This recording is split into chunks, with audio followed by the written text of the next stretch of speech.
വളരെ എളുപ്പം തയ്യാറാക്കാൻ പറ്റുന്ന ഒരു മധുരമായാലോ ഇന്ന്. റവ കേസരിയുടെ റെസിപ്പിയുമായിട്ടാണ് ഞാൻ വന്നിരിക്കുന്നത്. ഹായ് ഫ്രണ്ട്സ്, പുതിയൊരു വീഡിയോയിലേക്ക് എല്ലാവർക്കും സ്വാഗതം. എല്ലാവരും സുഖമായും സന്തോഷമായും ഇരിക്കുന്നല്ലോ അല്ലേ? റവ കേസരി തയ്യാറാക്കുന്നതിന് വേണ്ടുന്ന ഇൻഗ്രീഡിയൻസ് ഞാനിവിടെ ലിസ്റ്റ് ചെയ്തിട്ടുണ്ട്. വളരെ കുറച്ച് ഇൻഗ്രീഡിയൻസ് മാത്രം മതി കേട്ടോ. നമ്മളിതിൽ പാലൊന്നും ഉപയോഗിക്കുന്നില്ല. ആദ്യം തന്നെ നമ്മളൊരു പാൻ അടുപ്പത്ത് വെച്ച് അതിലേക്ക് 2 ടേബിൾ സ്പൂൺ നെയ്യ് ചേർത്ത് കൊടുക്കുന്നുണ്ട്. നെയ്യിലേക്ക് കുറച്ച് കശുവണ്ടി ഇട്ട് കൊടുത്തൊന്ന് വറുത്തെടുക്കാം. കശുവണ്ടി വറുക്കുന്ന കൂടെ വേണമെങ്കിൽ നമുക്ക് ഉണക്കമുന്തിരിയും കൂടെ ചേർത്ത് കൊടുക്കാം കേട്ടോ. ഈ സമയം നമുക്ക് കുറച്ച് കുങ്കുമപ്പൂ ഒന്ന് ചെറിയ ചൂടുവെള്ളത്തിലൊന്ന് കുതിർത്ത് വെക്കാം. 2 ടേബിൾ സ്പൂൺ ചൂടുവെള്ളം ഞാൻ ഒഴിച്ചിട്ടുണ്ട്. ഈ സമയം നമ്മൾ കശുവണ്ടി വറുത്ത് മാറ്റുകയാണ്. അതേ നെയ്യിലേക്ക് തന്നെ 1 കപ്പ് റവ ചേർത്ത് കൊടുത്ത് ഒന്ന് വറുത്തെടുക്കാം. നിറം മാറുമൊന്നും വേണ്ട, നല്ലൊരു വാസന വരും. അത് വറുത്ത് നന്നായിട്ട് മൂത്ത് വരുന്ന ഒരു വാസന വരും. ആ വാസന വരുമ്പോൾ നമുക്ക് തീ ഒന്ന് ഓഫ് ചെയ്തിട്ട് വറുത്ത റവ നമുക്ക് മറ്റൊരു പാത്രത്തിലേക്ക് മാറ്റി വയ്ക്കാം. റവ ഏകദേശം വറുത്ത് തയ്യാറായി കഴിഞ്ഞു. ഇനി നമുക്കിതൊരു പാത്രത്തിലേക്ക് മാറ്റി വയ്ക്കാം. റോസ്റ്റ് ചെയ്ത റവ നമ്മൾ ഈ പാനിൽ നിന്ന് മാറ്റുകയാണ് കേട്ടോ. ഇതേ പാനിൽ തന്നെയാണ് നമ്മൾ ബാക്കി കുക്കിംഗ് ഒക്കെ ചെയ്യുന്നത്. അതേ പാനിലേക്ക് നമുക്ക് 2 കപ്പ് വെള്ളം ഒഴിച്ചു കൊടുക്കാം. 2-2.5 കപ്പ് വരെ നമുക്ക് വെള്ളം ചേർത്ത് കൊടുക്കാവുന്നതാണ് കേട്ടോ. വെള്ളം ഒന്ന് തിളച്ച് വന്നോട്ടെ. വെള്ളം തിളച്ച് കഴിയുമ്പോൾ ഇതിലേക്ക് നമ്മൾ വറുത്ത് വെച്ചിരിക്കുന്ന റവ ചേർത്ത് കൊടുക്കാം. കട്ട കെട്ടാതെ ഇളക്കി കൊടുത്തുകൊണ്ടിരിക്കാൻ ശ്രദ്ധിക്കുക. വെള്ളം തിളച്ച് കഴിഞ്ഞപ്പോൾ ഞാൻ തീ നന്നായിട്ട് കുറച്ചിട്ടതിന് ശേഷമാണ് റവ ചേർത്ത് കൊടുക്കുന്നത്.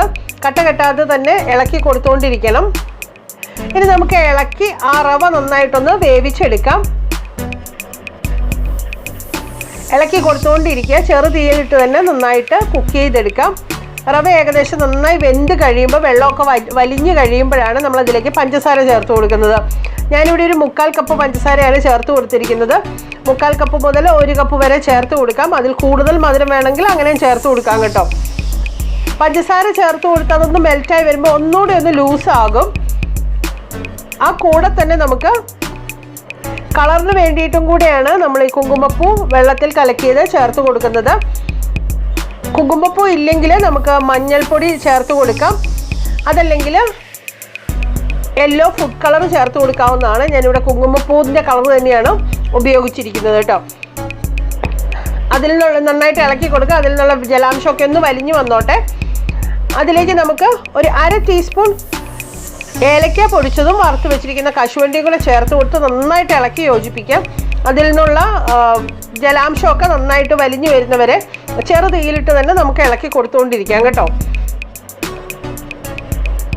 നമ്മുടെ റവ കേസരി ഏകദേശം തയ്യാറായി കഴിഞ്ഞു.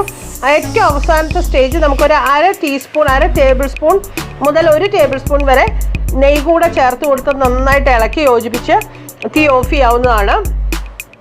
ആ നെയ്യുടെ ഒരു ഫ്രഷ് സ്മെല്ല് കിട്ടാൻ വേണ്ടിയിട്ടാണ് നമ്മൾ അവസാനം ഒരല്പം നെയ്യ് കൂടെ ചേർത്ത് കൊടുക്കുന്നത്. വേണമെങ്കിൽ അത് ഒഴിവാക്കാം കേട്ടോ.